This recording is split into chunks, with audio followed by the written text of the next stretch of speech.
아파트의 그 아줌마는 우리들을 겁에 질리게 만들었다.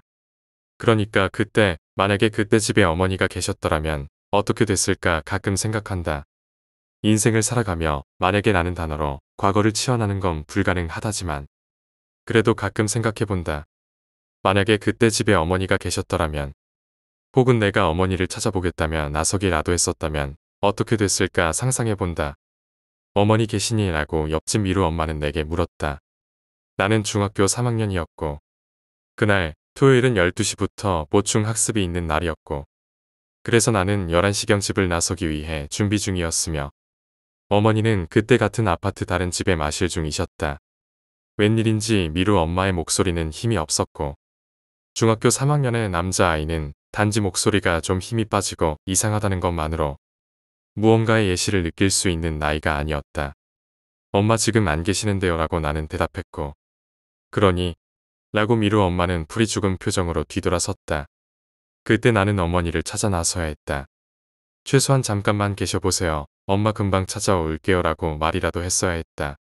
나는 예정대로 짐을 꾸려 학교로 나섰고 평상시대로 콩나물 시루 같은 교실에서 화창한 토요일 보충 수업을 받았다. 그리고 옆집 미루 엄마는 10층에 위치한 아파트 복도에서 단단한 시멘트 바닥 아래로 몸을 날렸다. 단지 우연일 뿐이다. 그 시간에 어머니가 집에 계시지 않았던 것도 혹은 내가 보충 수업에 늦을까봐 부랴부랴 짐을 꾸리느라 정신이 없었던 것도 모든 것은 우연일 뿐이다. 그리고 인간의 삶의 만약이라는 단어로 치환될 수 있는 것은 없다. 단지 벌어진 일이고 지나간 일일 뿐이다. 미루 엄마는 항상 친절했다. 항상 밝았고 정말 고운 마음씨를 지닌 옆집 세댁의 이미지 그대로였다. 보충 수업을 마치고 밤늦게 집에 오다 마주치면 웃으며 이제 오니? 힘들지?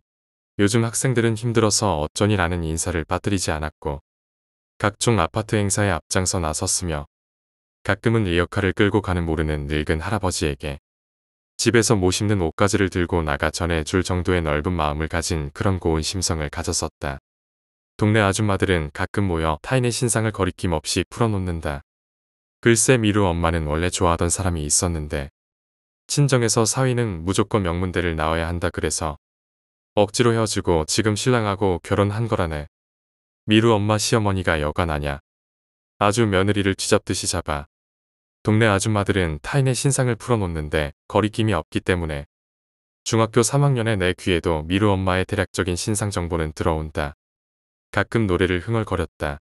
미루 엄마는 복도형에 우리 아파트에다 내 방은 복도 쪽에 위치하고 있었기 때문에 미루 엄마가 흥얼거리는 노래소리는 바로 내 방으로 타고 들어왔다. 나중에 내 나이가 들어 미루 엄마가 자주 흥얼거렸던 노래가 모차르트의 편지 이중창이었던 걸 알았다. 미루 엄마는 그 노래를 아주 좋아했다. 가끔 공부를 하다 아줌마가 노래를 부를 때 볼펜을 놓고 노래소리에 귀를 기울인 적도 있었다. 보충 수업을 마치고 저녁나절 집에 돌아오니 우리 집에 동네 아줌마들이 모여 있었다. 청소 아줌마가 봤는데 무슨 박스가 떨어진 것처럼 보였다네. 동네 아줌마들은 늦은 시간임에도 불구하고 우리 집 거실에 옹기종기 모여 이런저런 이야기들을 하고 있었고 궁금증에 나는 누나 방으로 건너가 무슨 일이 있었나 물었다. 미루 엄마가 복도에서 뛰어내려 자살하셨대. 누나는 금방이라도 울 것 같았고 그 말을 듣는 나는 온몸에 소름이 찌르르 퍼졌다. 한동안 나는 밤에 복도를 나가지 못했다. 화장실에서 문을 닫고 머리도 감지 못했다. 그때 그 아파트 우리층의 대부분의 사람들이 그러했다고 한다. 가까운 사람의 죽음은 더더욱이 정상적인 죽음이 아닌 죽음을 체험하게 된다면 공포는 배가 된다. 상상은 극대화되고 극대화된 상상은 머릿속에서 춤을 춘다. 그렇게 조금씩 시간은 흘렀고 하루하루의 시간만큼 딱 그만큼 우리는 조금씩 미루 엄마를 잊어갔다. 아니 그렇게 조금씩 잊혀져 가는 듯 했다. 처음 미루 엄마가 자살을 한 후 얼마 동안 아파트 우리층 주민들은 거의 패닉에 빠졌어. 우리는 신문과 방송에서 날마다 자살에 관한 소식을 접하지만 실상 그 일이 내 옆에서 일어났다고 생각해봐. 어제까지 웃으며 인사하던 그 사람이 갑자기 죽은 거야. 그것도 우리가 사는 층에서 투신으로 말이지. 다른 층 주민들은 어땠는지 알 수 없지만 하여간 우리 층 사람들은 공포에 빠졌어. 그때 우리 아파트는 복도식이라 층에 12가구가 살았어. 그리고 집집마다 모두 친했는데 일종의 단체 공포심이 생겨난 거지. 물론 나도 그때 굉장한 공포감이 들더라고. 엘리베이터에서 내려서 집에 들어갈 때까지의 스산함은 물론이고 머리 감기도 무서워. 특히 머리 감을 때 제일 공포감이 극대화되더군. 누가 쳐다보고 있지 않을까 하는 두려움 말이야. 눈 감고 머리를 비비고 있는데 손이 하나 내려와. 내 머리를 만질 것 같은 공포심 같은 거 말이지. 그리고 그때 참 웃겼던 게 지금 생각해보면 진짜 그런 일이 있었나 의심이 갈 정도지만 그 일이 일어났던 다음날 어딘가 나갔다가 조금 어둑어둑할 때 집에 들어가는데 우리 층수에 서서 엘리베이터 문이 열리는데 바로 정면에 시커먼 관이 바로 떡 서 있더라고. 정말 심장이 멎는 줄 알았다. 엘리베이터 문이 슥 열리는데 정면에 시커먼 관이 벽에 기대져서 떡 하고 서 있는 거야. 문짝에 한문으로 뭐라고 크게 두 글자가 써 있었던 것 같은데 그건 잘 모르겠고 정말 놀라서 집 앞까지 한달음에 뛰어들어갔지. 그런데 이게 시간이 지날수록 기억이 가물가물한 거야. 분명 실제로 있었던 일을 기억하고 있던 건데 시간이 지나고 나이를 먹을수록 정말 그런 일이 있었을까? 라는 의구심도 들고 말이지. 왜냐하면 너무 이상하잖아. 그 집으로 관 자체가 들어올 일이 없는 상황이거든. 집안에서 죽은 것도 아니고 시신이 집에 있는 것도 아니고 말이지. 그래서 세월이 흐르고 흐르면서 내 스스로 그 기억들을 무엇인가 오류가 난 기억의 칸에다 편지를 바꿔 놓았던 것 같아. 분명 내가 봤던 시각의 형상들은 기억하고 있는데 말이지. 내가 그 일이 있고 한 달 정도 있다가 미루 엄마를 본 것도 그저 이 시간 비슷한 걸로 치부해버렸어. 미루 엄마가 죽고 한 달쯤 후에 아파트 복도를 지나 우리 집으로 가는데 미루네 집 문이 열려 있는 거야. 별 생각 없이 지나가는데 말이지. 집안에 미루 엄마가 거실에서 청소를 하고 계시더라고. 그때 왜 그랬는지 그냥 미루 엄마가 청소를 하시는구나 라고 생각하고 집에 들어갔는데 집에 들어가서 가방을 내려놓고 책상 의자에 멍하게 앉아 있다가 갑자기 온몸에 소름이 쫙 올라오는 거야. 이상하지? 왜 그때 미루 엄마가 청소하고 있는 상황에 전혀 괴리감을 느끼지 않았을까? 한동안 두려움에 떨었는데 그 얘기는 가족이나 아무에게도 이야기하지 않았어. 왜 그런 거 있잖아. 내가 착각했겠지. 사실이라면 그 공포감을 견딜 수가 없잖아. 그렇게 진실의 저편 깊숙이 어딘가에 담아 놓기로 했어. 그러니 아무에게도 이야기할 수 없었던 거지. 사람의 망각이라는 게 참으로 신기해서 그렇게 시간이 지나니 또 내가 무엇인가 잘못 봤겠거니 하는 생각이 드는 거야. 인간은 적응의 동물이잖아. 뭐 어쨌든 사실 이 이야기는 그다지 중요하지는 않아. 그렇게 한동안 우리 아파트 주민 대부분이 공포에 휩싸인 채 지나갔어. 죽은 사람은 죽은 사람이지만 산 사람은 살아야 하니까. 그렇게 하루하루의 시간이 지나갔고 우리의 공포심은 딱 그 하루의 시간만큼씩 희석되어 갔어. 물론 중간중간 천이오즈 아줌마가 복도에서 미루 엄마의 목소리를 들은 적이 있다고. 목소리 낮춰 은밀히 얘기하는 걸 지나가다 들은 적도 있었고 1006호 아저씨가 고주망태가 되어서 밤에 들어오다 복도 끝에 서 있던 미루 엄마의 형상을 보고 깊은 새벽에 복도가 떠나가라 고래고래 소리를 지르는 등의 몇 번의 소동이 있었지만 그것도 그때의 작은 소동일 뿐 결국 우리는 차근차근히 평범한 자기 일상으로 돌아왔어. 그런 것 아니겠어? 결국 인간 개개인 누구나의 삶은 그저 스쳐 지나갈 뿐이잖아. 남겨진 자는 결국 스치운 자국을 어떻게든 하루하루 메워가며 제자리를 찾아간다고. 그렇게 아무 일 없이 3년이 지났어. 사실은 아무 일이 없지는 않았지. 아까 말한 대로 일련의 작은 소동들이 있었지만 그래도 우리는 나름대로의 바쁜 일상으로 공포감을 꾸역꾸역 지워가며 잘 살아가고 있었다고. 그렇게 3년이 흘렀고 나는 중학교 3학년에서 고등학교 3학년이 되었어. 그리고 3년이 지난 그해 미루 아버지는 재혼을 하셨어. 사실 우리는 미루네 집이 이사를 갈 거라고 생각하고 있었거든. 그런데 계속 아무 일 없었다는 듯이 그 집에 계속 살더라고. 자세한 이야기는 기억이 나진 않지만 미루의 할머니가 오셔서 미루를 봐주셨던 걸로 기억나는군. 지금 생각하면 왜 이사 가지 않고 계속 그 집에 살았는지는 많이 의아해. 내 기억의 사건 당시 미루가 초등학교 1학년쯤 됐을 거야. 아무것도 모를 나이가 아니란 거지. 그 아파트에서 계속 큰다면 모친의 죽음이 여러 가지 종류의 트라우마로 작용할 위험도 있는데 말이지. 어쨌건 내 알바 아니지만 미루네 집은 여전히 그 집에 계속 살았어. 그리고는 재혼을 하신 거지. 물론 미루 엄마가 돌아가신 뒤에 동네 아주머니들도 그 집과 왕래가 전혀 없어서 몰랐다가 나중에 알았어. 처음 보는 아주머니가 그 집에 들락날락 하니까. 그리고 미루가 갑자기 그 처음 보는 낯선 여자에게 엄마라는 단어를 쓰니까 알게 된 거지. 당연한 일이라고 생각했어. 미루도 조금씩 커가는데 당연히 엄마가 있어야지. 근데 너는 요즘 이상한 소리 못 들어? 라고 어느 날 옆집 미란이가 뜬금없이 나한테 물었어. 미란이는 우리 옆집에 살던 동갑내기 여자아이야. 같은 학년에 동글동글 뽀얀 피부에 이쁘장하게 생긴 아이였어. 나는 숫기가 없고 사교성이 부족한 반면 그 아이는 아주 활달하고 부침성이 좋은 아이였어. 그때 동네 아주머니들은 서로의 집에 자주 들락날락 자기 집처럼 드나들었고 그 아이도 자기 엄마를 따라 우리 집에 자주 왔었기 때문에 우리는 친했었지. 그때가 아주 더운 여름 밤 11시경이었던 걸로 기억해.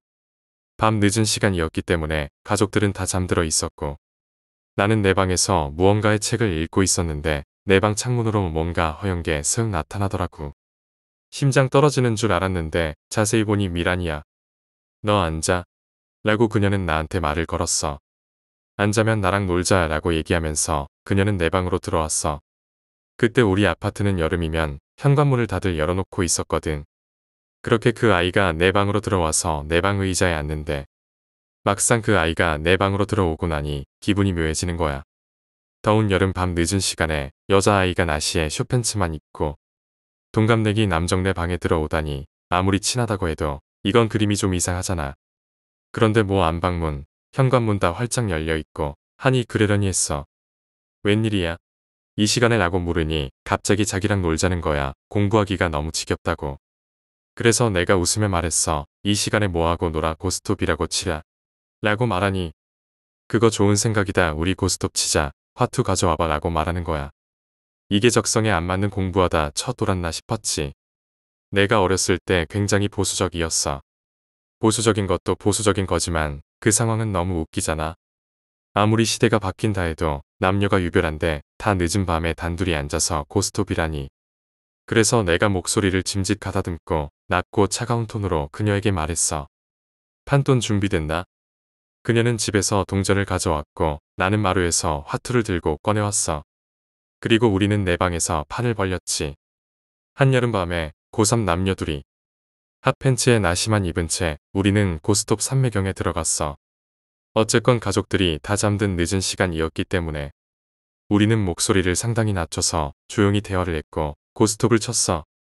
그래도 둘이 시간이 지나가며 낄낄대는 소리, 탁탁 패놓는 소리가 나잖아.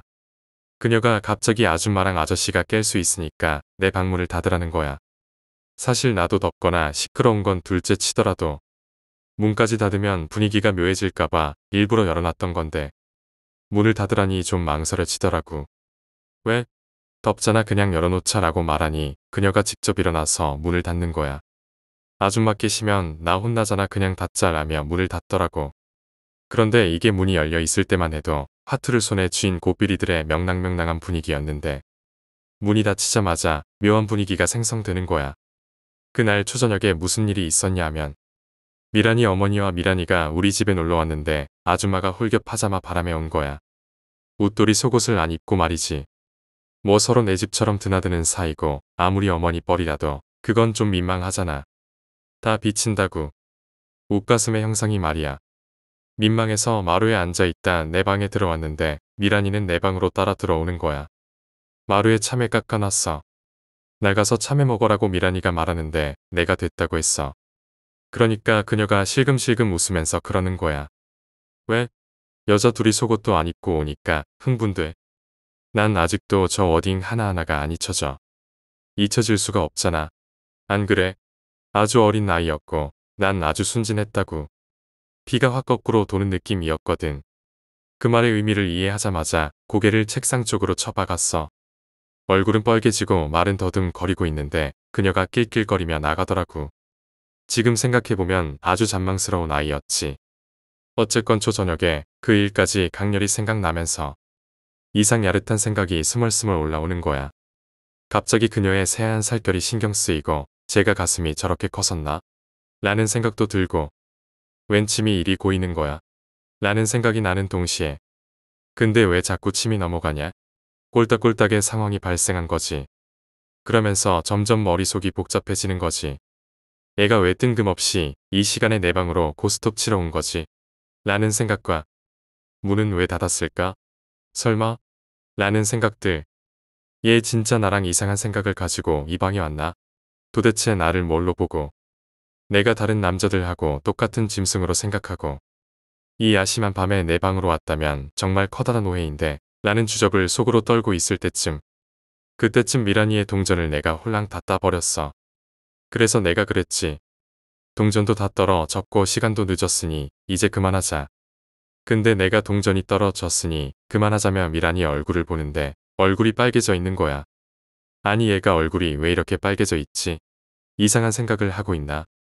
갑자기 그녀가 내 앞쪽으로 쓱 다가오는 거야. 그러더니 아주 나지막한 목소리로 나한테 얘기하는 거야. 너는 요즘 이상한 소리 못 들어? 라고 뜬금없이 미란이가 묻는 거야. 뜬금없이 이상한 소리라니. 이 상황에서 저 말이 더 뜬금없었지. 이상한 소리. 무슨 소리? 내가 뜨아한 표정으로 되물었어. 그런데 내 대답에는 아랑곳하지 않게 한참을 내 얼굴을 바라보더니 갑자기 일어나는 거야. 나 이제 갈게. 잘 자. 그러고는 미란이는 자기 집으로 가버렸어. 아니 뭐 이런 쌍금탕 같은 상황이 있지. 이것저것 방을 다시 정리하고 나도 자려고 누웠는데 잠이 오겠어. 머릿속에는 오만 가지 생각이 다 들지. 이상하게 그런 오묘한 상황을 한 번 겪고 나니까 미란이가 단순한 옆집 동갑 아이로 느껴지지 않는 거야. 그 후 한동안 그 생각이 머릿속에서 떠나지 않았지. 계속 그 상황이 생각나고 상상되고 상상은 또 꼬리에 꼬리를 물고 부풀어 오르고 하여간 그 일이 있고 며칠 정도 지났을 거야. 그날도 밤에 내 방 책상에 앉아 책을 읽고 있는데 복도 쪽에서 뭔가 조그맣게 노래소리가 들리기 시작하더라고. 내 방 창문이 아파트 복도 쪽으로 나 있었거든. 처음에 누가 집에서 부르는 노래소리가 울리는 거려니 생각하고 별 신경 쓰지 않고 있었는데 조금 지나자 이거 어디서 많이 듣던 멜로디인데 라는 익숙함이 들더라고. 어디서 들었지? 라는 의아함이 들면서 노래소리에 귀를 기울이고 있다가 순식간에 온몸에 소름이 쫙 올라왔어. 그 노래는 미루 엄마가 살아계실 때 허밍으로 자주 불렀던 노래거든. 모차르트 편지 이중창. 저 노래가 쇼생크 탈출 교도소에 울려 퍼지는 노래로도 나왔었지. 그걸 깨닫는 순간 그간 여기저기 꾹꾹 눌러 담고 감춰놨던 공포감이 거대한 파도가 돼서 날 집어삼키는 거야. 미루 엄마가 죽고 난 후에 그 노래를 누가 부르겠어? 흔하디 흔한 유행가도 아닌데 말이지. 미루 엄마가 자살하고 난 뒤 악착같이 공포감에서 도망쳤는데 그 노래 멜로디가 주술이 돼서 내 안에 숨어있던 모든 공포감을 뒤흔들어 깨워놓은 거지. 그날 그 더운 여름에 창문을 전부 닫고 불을 환하게 켜놓고 있다가 잠들었어. 어떤 공포감이라도 어둠이 걷히면 언제 그랬냐는 듯이 힘이 약해지잖아. 그때도 그런 것 같아. 다음날 날이 밝으면서부터 진짜 내가 멜로디를 들었나? 라는 생각이 들면서 내가 무언가 잘못 들었겠지라는 단순한 결론을 내버리고 있었던 거지. 여튼 그때가 여름방학이었기 때문에 고3이니 당연히 여름방학 보충 수업을 갔다가 조금 일찍 집에 들어온 날이었어. 그날 집에 가니 동네 아주머니들의 놀이터는 우리 집이 되어 있더라고. 미란이네 어머니도 우리 집에 와 계시고. 그런데 그날은 분위기가 좀 이상한 거야. 보통 동네 아줌마들이 모이면 깔깔대면서 떠들썩 하잖아. 그런데 그날은 둥그렇게 둘러 앉아 머리를 맞대고 무슨 비밀 얘기하듯 속닥속닥 조용히 얘기들을 하고 계시더라고. 그리고는 내가 들어가니까 하던 얘기들을 딱 멈추시는 거야. 그때는 그저 그러려니 했지. 동네 아주머니들 모여서 남 흉볼 때 많잖아. 그냥 또 다른 집 누구를 흉보다가 내가 들어가니 말을 멈췄겠거니 아무렇지 않게 생각했어. 대충 다녀왔다고 인사를 하고 내 방에서 이것저것 정리를 하고 있는데 미란이 동생 호진이가 내 방 창문으로 왔어. 형, 집에 있었네. 잘 됐다. 호진이는 미란이 동생이야. 아마 2살 어렸던 걸로 기억하는데 얘도 형 그러면서 나를 잘 따라다녔었지. 내가 왜냐고 물어봤어. 그러자 호진이가 말했어. 아니, 나 지금 친구 만나러 나가야 되는데 누나가 자꾸 나가지 말래잖아. 그래서 형 집에 있으면 좀 불러달래. 혼자 있기 무섭다고. 아니 무슨 말만한 처녀가 벌건 대낮에 뭐가 무섭다고. 평소 같았으면 별 생각 없이 갔을 테지만 며칠 전 일 때문에 조금 망설여지더라고. 뭐랄까 내가 혼자 이상한 생각을 했던 건 아닐까 하는. 왜 그런 거 있잖아. 이상한 상황에 혼자 도취되어 있다가 정신을 퍼뜩 차리고 난 후 밀려드는 민망함과 죄책감 같은 거. 야, 이렇게 밝은 대낮에 뭐가 무섭대. 몰라. 또라이 같은 게.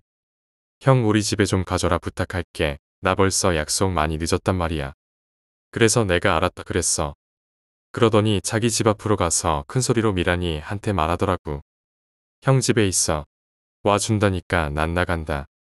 그러더니 득달같이 달려나가더라고. 대충 옷 갈아입고 10분쯤 후에 미란이네 집으로 갔을 거야. 그때 미란이 엄마는 우리 집에서 놀고 있었고 대낮이었지. 이상한 생각을 할 상황 자체도 아니니까 그저 별 생각 없이 갔어. 너털너털 미란이네 집으로 들어갔는데 아무도 없는 거야. 뭐야? 미란이 혼자 있대더니 왜 아무도 없어?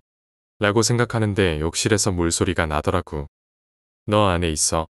라고 물으니 안에서 미란이 목소리가 났어. 왔어? 나 샤워하고 있으니까 마루에서 놀고 있어.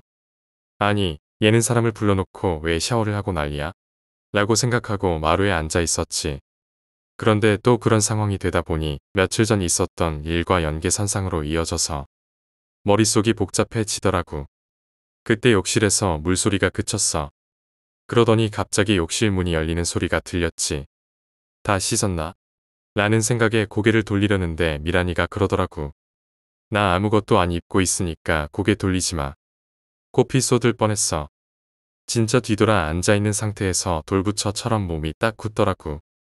그런데 웃기는 게 내가 욕실을 등지고 앉아있고 내 앞으로 브라운관 TV가 있었거든. 그 TV로 미란이 실루엣이 적나라하게 비추는 거지. 미란이네 엄마도 장난이 심하셔서 그 당시에 호진이 하고 내 나이를 지나가는 여자 치마만 봐도 설 나이라는 말 장난을 곧 잘하셨는데 이건 지나가는 여자의 치마 차원이 아니잖아. 그런 상태니 이젠 움직일래야 움직일 수가 없는 상황이 된 거지. 고개를 돌리면 뒤에 미란이가 다 벗고 있고 앞을 보자니 TV의 실루엣으로 다 비추고 여긴 어디? 상태에서 얼어있는데 얘가 웃기는 게 내 뒤에서 지 옷 찾으러 다닌다고. 홀딱 벗은 채로 막 걸어다니면서 나한테 깔깔거리면서 이런저런 농담을 하는 거야. 애는 테레비에 비춘다는 걸 모르나? 모르니까 저러겠지. 아니 지네 집인데 모를 수가 있나? 아님 내가 가족 같나? 개떡같은 온갖 생각이 드는데 테레비 속 화면이 뭔가 이상한 거야. 미란이는 내 뒤에서 욕실과 자기 방을 왔다 갔다 하고 있는데 욕실에 아직도 누군가 있는 것처럼 보이더라고. 지금 욕실에 서 있는 사람은 누구지? 라는 생각이 들었어. 미란이가 누구랑 같이 욕실에서 샤워를 했을 리는 없고 근데 분명 저거 지금 사람이 서 있는 거 아닌가? 그래서 내가 등 돌린 채로 미란이 한테 말했지. 집에 다른 사람 또 있어? 라고 묻자. 아니, 너랑 나밖에 없는데 라고 아주 쿨하게 대답하는데 소름이 오싹 돋는 거야. 나 우리 집에 가 있을 테니까 너도 우리 집으로 와. 그러고는 나는 바로 밖으로 나와 버렸어. 내 방으로 와서 이래저래 쿵쾅거리는 마음을 진정시키고 있는데 너무 무서운 거야. 분명히 그건 사람 실루엣이 분명했거든. 그때 아마 그동안 있었던 혹은 부정하고 싶었던 여러 가지 공포감이 겹겹이 쌓여서 밀어 닥쳤던 것 같아. 안절부절 못하고 있는데 미란이가 내 방 창문으로 오더라고. 근데 외출하는 차림인 거야. 너 어디가? 그러자 미란이가 말했지. 그냥 독서실 가서 공부하다 오려고. 미란이 얘가 독서실도 다녔나? 싶더라고. 그래. 그래 그럼 잘 다녀와라고 말했는데 미란이가 이렇게 말하더라고. 근데 나 이따가 한 10시쯤 들어올 생각인데 10시에 아파트 앞으로 나 좀 마중 나와주라. 호진이는 오늘 친구 집에서 자고 온대. 알았다고 하니 미란이는 나가더라고. 그때 핸드폰 같은 게 있었던 시기가 아니니까. 나한테 미리 그렇게 얘기를 하고 나간 거야. 그러고 나서 혼자 방에 있는데 오후 내내 심란한 거야. 아까 미란이네 집에서 본 어딘가 익숙한 그 실루엣에 대한 공포감과 아무리 생각해도 이해하기 힘든 미란이의 행동들이나 그런 일련의 일들로 머리가 멍해지더라고. 지금 나이에 그런 일들이 일어난다면 어떤 시그널인지 혹은 어떤 상황인지 바로 느낄 수 있을 텐데 말이지. 어린 나이의 남자들이란 정말 멍청한 애송이들이거든. 나 역시 그 중에 한 부류였고 끼리끼리 모여서 다 큰 척, 성인인 척 해봐야 또래 여자들에 비하면 덩치만 커진 꼬꼬마니까. 그렇게 밤이 돼서 미란이 마중을 나갔어. 놀이터 그네 의자에 앉아 삐걱대고 있는데 한 10분 정도 지나니까 미란이가 오더라고. 미란이를 픽업하고 1층에서 엘리베이터를 기다리며 이런저런 농담을 하고 있는데 얘가 조금씩 나한테 가까이 온다는 느낌이 들더라고. 어떻게 느꼈냐 하면 샴푸 냄새가 나는 거야. 엘리베이터가 와서 내가 먼저 엘리베이터 안으로 들어갔는데 갑자기 얘가 뒤에서 따라 들어오면서 내 팔뚝을 잡고 따라 들어오는 거야. 속으로 생각했어. 팔짱을 끼려면 팔짱을 끼던가 이건 뭐야? 암튼 우리는 우리 층에서 내려서 복도를 걷고 있는데 미란이가 나한테 그러는 거야. 너 언제 잘 거야? 지금 잘 건 아니지? 이따가 네 방으로 놀러 갈게. 기다리고 있어. 나는 우리 집에 들어가서 일단 책상에 앉아서 주섬주섬 책을 정리하고 있었던 것 같아. 그런데 우리 집 안으로 누가 슥 들어가는 거야. 그때 이미 우리 아버지가 아직 귀가를 안 하셨기 때문에 나는 아버지나 미란이가 들어간 줄 알았어. 평소 미란이가 우리 집에 오면 부모님께 먼저 인사하고 우리 누나들하고 수다 떨고 그랬거든. 그런데 생각해보니 미란이가 우리 집으로 오려면 내 방 쪽 복도를 지나와야 하기 때문에 책상에 계속 앉아있는 내가 모를 리 없지. 그래서 아버지가 들어오셨나? 라고 생각하고 있었어. 그런데 그 순간 복도 엘리베이터 쪽에서 사람 발자국 소리가 나기 시작하는 거야. 뚜벅뚜벅 소리가 우리 집 방향으로 계속 나길래 누가 오나? 라고 생각하고 있었는데 누가 내 방 창문 앞에서 고개를 쓱 내미는데 미란인 거야. 너 또 어디 갔다 와? 라고 내가 당황해서 물었더니 미란이가 더 벙찐 표정으로 되물었어. 무슨 소리야? 나 이제 들어오는데. 마중 좀 나와 달라니까 집에 있으면서 마중도 안 나오냐? 갑자기 무언가 쏴하게 공포감이 밀려오면서 머리가 띵한 거야. 그럼 좀 전에 내가 데리고 온 애는 누구지? 내 팔까지 잡았던 그 아이는 누구고 내가 생생하게 맡았던 그 샴푸 냄새는 뭐지?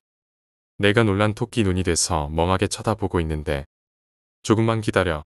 나 옷 갈아입고 올게라며 자기 집으로 가더라고.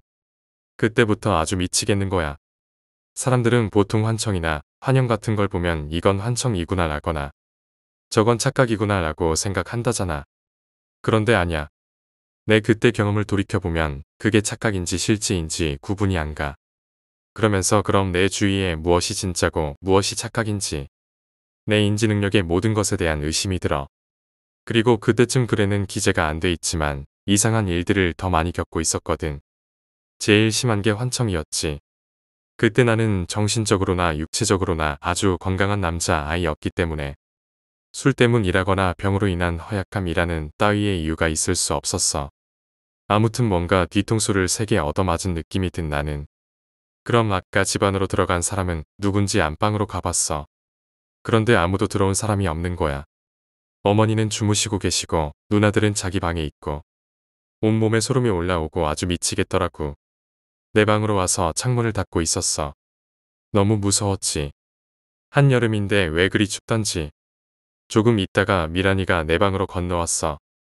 집에 오자마자 우리 누나 방에 가서 뭐라뭐라 좀 낄낄대고 잡담을 하더니 내 방으로 건너왔지. 얘가 토끼 눈이 돼서 방구석에 앉아있는 날 보더니 왜 그러냐는 거야. 말할까 말까 한참을 고민하다 얘기했지. 나 사실 아까 밖에서 너 기다리다 너랑 같이 들어왔어. 그런데 그 말을 내가 해놓고도 현실감이 너무 떨어지는 거야. 이상한 건 미란이가 그 말을 듣더니 심각한 표정이 되더니 뭔가 골똘히 생각하는 표정이야.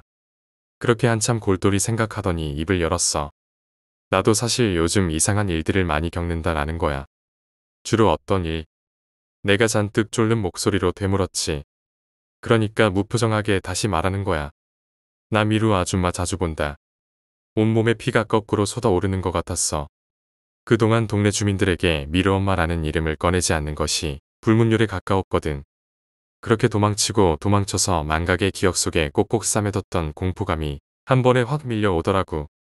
그러면서 내가 며칠 전 착각했다고 느꼈던 미루 엄마의 모습이 생각도 나고 그게 내 착각이 아니었구나 라는 생각이 겹치면서 거의 패닉 상태에 빠진 거지. 미루 아줌마를 봤어? 라고 내가 물었어. 그때 차마 사실 나도 봤다고 말을 못하겠더라고. 처음에는 그 아줌마가 자주 부르던 노래 소리가 언젠가부터 들려. 난 내가 잘못 들은 줄 알았거든. 아니면 다른 사람이 부른다거나. 근데 그게 아냐. 가끔 그 아줌마 밤에 그 노래를 부르면서 복도를 돌아다녀. 나는 눈만 동그랗게 뜨고 할 말을 찾지 못했어. 누군가 내 방 창문에서 씩 웃으면서 우리를 쳐다보고 있을 것 같은 공포가 온몸을 꽁꽁 싸매고 있는 데다.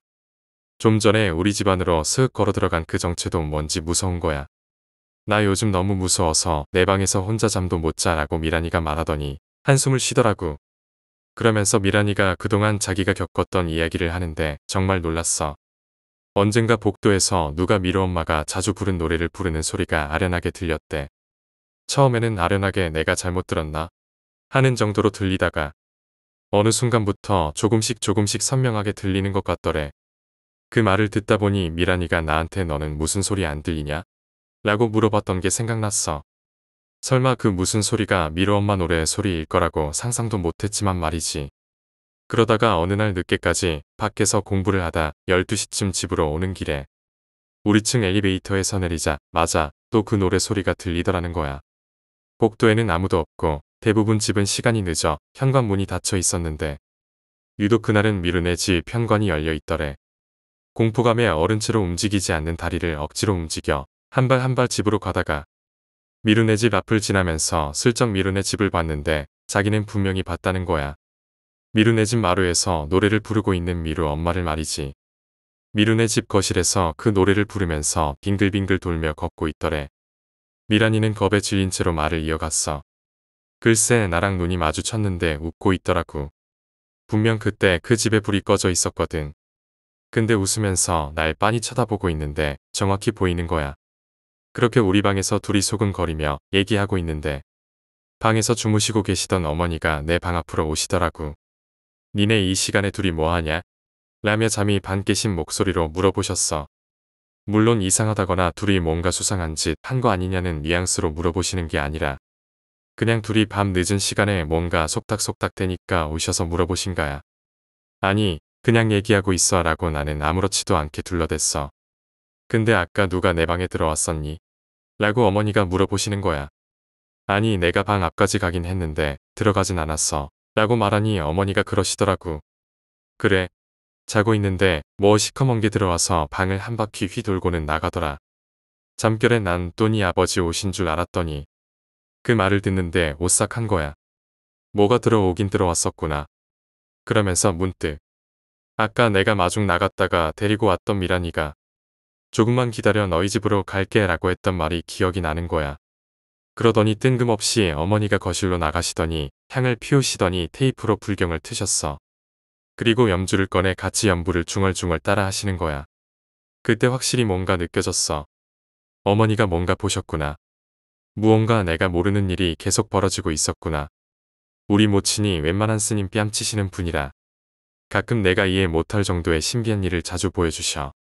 그게 아니고서는 자정이 다 돼가는 시간에 향을 피우고 연부를 외우시는 행위를 할 리가 없으시거든. 마루에서는 어머니가 계속 연부를 외우고 계시는데 미란이가 그러는 거야. 그래도 아줌마가 불경 틀어놓으니까 왠지 마음이 편해지네. 얘는 속도 좋다 싶었어. 나는 쫄아서 말도 안 나오는데 너는 지금 안 무서워? 라고 내가 물었어. 미란이가 그러더라. 무섭지. 근데 처음 미루 아줌마 봤을 때 보다는 뭐. 그때는 정말 기절하는 줄 알았어 라고 하는 거야. 그래서 내가 처음 봤던 게 언젠데? 라고 물었어. 그 일이 있기 며칠 전에 처음 봤었지. 엘리베이터 10층에 서고 문 열리는데 그 앞 계단 아래쪽에서 누가 고개만 내민 채 씩 웃으면서 쳐다보고 있는 거야. 난 또 멍청하게 익숙한 얼굴이라 대놓고 인사까지 했어. 그런데 집에 오다가 생각해보니까 미루 아줌마였지. 나 그날 무서워서 엄청 울었잖아. 그 말까지 듣고 나니까 머리가 너무 혼란스러웠어. 이건 어디까지가 진실이고 어디까지가 착각인 건지도 모르겠고 그 전에 내가 봤던 미루 아줌마도 환상이 아니구나. 내가 들었던 그 노래들도 나만의 환청은 아니었구나. 그런 생각이 들면서 무서워지는 거야. 그러면서 한 30분 지났나? 어머니가 연불 테이프를 끄시고 다시 들어가시는 거야. 들어가시기 전에 현관문을 닫고 들어가시다가 내 방에 미란이랑 나랑 있는 걸 보시더니 늦기 전에 빨리 니네도 자라. 이렇게 한마디 하고 들어가셨어. 12시가 조금 넘은 시간이었는데 말이지. 지금 생각해보면 나나 미란이나 사고를 치는 편도 아니었고 동네에서 가족처럼 지내는 사이다 보니 별 이상하게 생각하지 않으셨던 것 같아. 그렇게 어머니가 주무시러 방에 들어가시고 다시 방에 둘만 남았어. 누나도 잠들었고 집은 다시 우리 둘만 남은 상태로 고요해졌지. 그런데 내가 너무 무서우니까 미란이한테 이제 니네 집에 가라는 말을 못하겠는 거야. 나는 다 처음 듣는 얘기여서 완전 공포에 휩싸여 있는데 그때부터 미란이가 신난 듯이 얘기했어. 너 천사호 아줌마가 미루 아줌마 귀신한테 계속 시달리는 얘기 못 들었어? 라고 미란이가 말했어. 난 정말 못 들었거든. 응, 난 처음 듣는데. 라고 말했더니 동네 아줌마들끼리는 지금 난리 났어. 미루 아줌마 귀신 봤다는 사람이 한둘이 아냐 라고 그러더라고. 그래서 얼마 전에 동네 아주머니들이 우리 집 마루에서 그렇게 비밀 얘기하듯이 속닥속닥거리면서 얘기한 거였구나 라는 생각이 들었어. 우리 어머니는 내가 그런 얘기하는 걸 극도로 싫어하셔. 항상 하시는 말씀이 귀신 얘기하지 마라. 저 얘기하는 줄 알아듣고 네 옆에 와 있다라고 하셔. 그래서 아마 나한테 동네에서 벌어지고 있는 이야기를 말씀 안 하신 것 같아. 분명 뭔가 알고 있으신데 말이지. 여튼 그런 얘기들을 하고 있는데 갑자기 미란이가 눈을 동그랗게 뜨더니 그러는 거야. 야, 지금 무슨 소리 안 들려? 갑자기 둘이 말이 끊기고 조용해졌어. 그때 내가 창문을 바라보고 벽을 등지고 앉아 있었는데 갑자기 미란이가 내 옆으로 오는 거야. 또 무슨 노래 소리가 들리는 것 같아서라며. 미란이가 내가 앉아있는 옆에 와서 딱 붙어 앉는 거야. 상황이 그렇게 되니 무서운 건 무서운 건데 또 좀 다른 상황이 발생됐어. 미란이가 너무 무서워라면서 그 상태에서 내 팔짱을 끼는데 태어나서 처음으로 물컹하고 팔에 전달되어 오는 거야. 이게 무서웠다가 그런데 좋았다가 당장은 앞으로 무서워서 이 집에서 어떻게 사나 싶다가도 근데 그때 좀 뭔가 이상한 느낌이 드는 게 얘가 조금씩 붙어 오는 게 그냥 무서움 때문만은 아니라는 생각이 어렴풋이 드는 거야. 그때 아무리 어리고 뭘 모른다고 해도 단지 무서워서 나한테 붙어 있다고 하기에는 이해하기 힘든 야릇한 느낌이 나는 거지. 그러면서 머릿속이 또 뒤엉키는 거야. 얘는 왜 이러는 걸까? 진짜 무서워서 이러는 걸까? 그때 팔짱은 그렇다 치더라도 둘 다 여름이라 반바지를 입고 있었거든. 그러니 다리에 맨살이 딱 닿아 있었던 거지. 진짜 머릿속으로 별 생각 다 했어. 그러고 보니 전에 내 뒤에서 샤워하고 나온 것도 의도적으로 라는 생각을 하다가도 그런데 그때 정말 TV 브라운관에 비친 사람은 누구지? 정말 그 실루엣이 미루 아줌마였나? 라는 공포감까지 또 그게 생각이 공포감으로 옮겨가기 시작하니까 그럼 얘는 진짜 미란인 건가? 아까 나랑 집에 들어왔던 얘는 누구지? 그리고 아까 집으로 들어온 사람은 누구고? 정말 뒤죽박죽 알 수 없는 감정들이 쓰나미처럼 밀려들어 오는 거야. 그리고 그때 내가 무슨 말인가 하려고 얘를 내려다보면서 얘기하는데 왠지 눈이 좀 충혈돼 있고 촉촉해져 있는 거야. 그때는 몰랐어. 그게 뭘 말하는지. 내가 아주 커서 성인이 된 다음에 알았지. 여하간 심장은 쿵닥쿵닥 어떻게 해야 할지 갈피를 못 잡고 둘 다 공포감에 이상하리 꾸리한 감정에 사로잡혀 있는 그때 바로 그 상황에 아버지가 오셨어. 니네 아직 안 자고 뭐하냐? 라고 그러시길래 대충 뭐 좀 같이 공부했다 그랬지. 그리고 미란이는 집으로 갔어. 미란이가 우리 아버지는 엄청 어려워했거든. 그리고 나는 그날 누나 방에 가서 잤어. 사실 처음엔 아무리 무서워도 내 방에서 자려고 했어. 그런데 그날 밤 방에 혼자 누워있다가 거의 실신할 정도로 무서운 일을 겪게 되었지. 나중에 들은 이야기이지만 그 당시 미루 엄마를 본 사람이 꽤 있었어. 미란이의 동생 호진이와 천이호 아주머니는 대화까지 해봤다고 그랬어. 희한하게 호진이 이놈은 전혀 무서워하거나 하지 않았어. 천이호 아주머니는 난리가 났었지. 그 사건 이후 거의 절에서 살았고 더 웃기는 건 그 사건으로 저를 찾았던 천이호 아주머니는 자신이 신내림을 받았다는 걸 알게 되었다는 후문이 있었지. 저 또한 그 외 유사한 이상한 일들을 많이 겪었어. 새벽 아무도 없는 우리 집 화장실에서 빨래하는 소리도 났고 빨래하며 노래를 부르는 미루 엄마 노래 소리도 들은 적도 있고 나중에 얘기를 들어보니 미루네 집 작은 방은 원래 미루 엄마 개인이 쓰던 방이었는데 죽은 후에 미루 새엄마가 오기 전까지 쓰던 물건 그대로 놔뒀었다 그러더라고. 나중에 시간이 흐른 후 그래서 영가가 자기가 죽은 걸 망각하고 계속 자기 집에 머물지 않았을까? 이렇게 유추해 본 적도 있어. 미루 새엄마가 들어오고 방을 정리한 후 갈 곳 없어진 미루 엄마가 복도나 이 집 저 집을 헤맨 게 아닌가 하는 생각도 들었지. 나중에 미루 엄마 영가가 나타나는 게 공공연한 비밀이 된 후 따로 영가를 위로하기 위한 행위는 하지 않았어. 그 시점에 아파트 재건축을 해서 모두 나갔거든. 그런데 나중에 어머니께 들어보니 동네 친한 아주머니 몇몇 분이 모여 절에 가셔서 영가를 달래주는 무언가를 해주셨다는 이야기는 들었어. 미루 엄마가 천주교라 따로 불교식으로 조용히 해드렸다는 거야. 희한하게도 정작 미루네 집은 그 사실을 전혀 모른 채 이사 갔지. 알고도 말 안 한 건지 어쩐 건지는 모르겠지만 여튼 다른 동네 주민은 그렇게 생각하고 있어. 사실 이 사건은 제가 태어나서 세상에 산 사람의 세상 말고 뭔가 있긴 있구나 라고 처음 느끼게 된 사건이야. 전에도 이상한 현상 여러 가지를 봤지만 이 사건은 실제적으로 맞닥뜨린 사건이지. 제일 처음 경험한 건 초등 3학년경 당시 살던 아파트 5층에 수학교도 제대로 졸업하지 못한 할아버지가 계셨는데 중국에서 공부하던 스님 영가가 시여서 어느 날 갑자기 한자로 된 천수경과 법구경을 줄줄 외우고 해석해 주시고 하는 걸 본 적이 있어. 한글도 모르시는데 말이지. 그 할아버지는 결국 며느리한테 강제로 절에 끌려가서 그 절 큰 스님한테 맞박을 강타당하고 정상으로 돌아오셨다는 얘기를 들었지. 맞박을 강타당하셨을 때 왜 내가 나가야 하냐. 공부한 게 억울해 죽겠는데 성불도 못하고 환생도 못한다. 억울하다 등등의 소리를 질렀다는군요. 그래도 그때만 해도 그냥 희한한 일도 있구나 느꼈던 경우라. 미란이는 지금 시집가서 애 낳고 잘 살고 있어.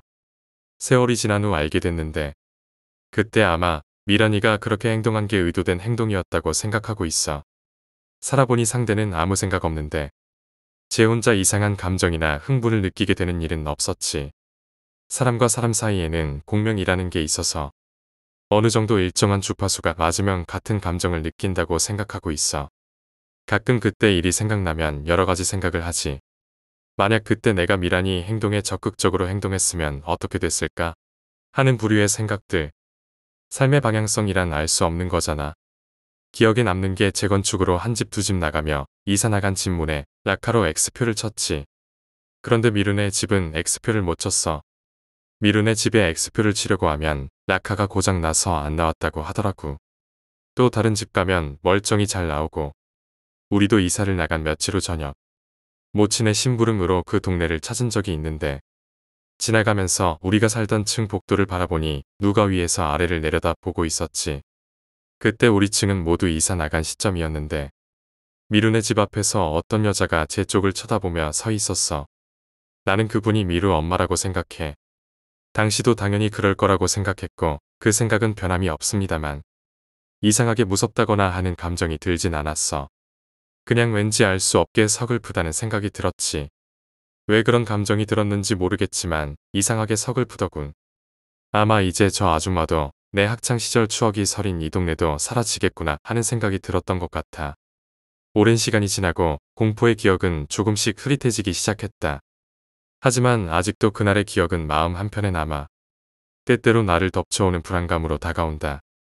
이사를 간 후 새로운 환경에서의 생활은 나름 평온했지만 가끔은 그 이상한 일들이 다시 일어나지 않을까 하는 두려움에 시달렸다. 그 사이 미란이와의 관계도 조금씩 변해갔다. 우리 사이에 있었던 그 이상한 긴장감과 공포가 우리를 더 가까워지게 만들었는지도 모른다. 서로에 대한 이해와 공감이 깊어지면서 그 사건을 계기로 더욱 돈독해진 것 같다. 미란이가 결혼을 하고 아이를 낳았다는 소식을 들었을 때 나는 진심으로 그녀의 행복을 기원했다. 그러나 그 사건 이후로 나에게도 변화가 생겼다. 세상에는 설명할 수 없는 일들이 분명 존재한다는 것을 깨닫고 나는 보이지 않는 것들에 대해 조금 더 열린 마음을 가지게 되었다. 그리고 그 경험은 나에게 또 다른 세계의 존재를 인정하게 만들었다. 시간이 지나면서 그 아파트와 그 동네에 대한 소식은 점점 들리지 않게 되었다. 재건축이 완료되고 새로운 사람들이 새로운 삶을 시작했겠지만 나는 가끔 그곳을 지나칠 때마다 그때의 기억들이 스쳐 지나간다. 미루 엄마에 대해서는 그녀의 영혼이 평안을 찾았기를 바랄 뿐이다.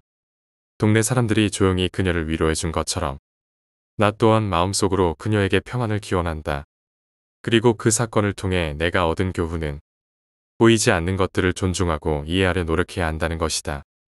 이제는 그 사건들을 떠올리며 삶 속에서 겪게 될 모든 이상한 현상들에 대해 두려움보다는 호기심과 이해의 마음으로 접근하려 한다.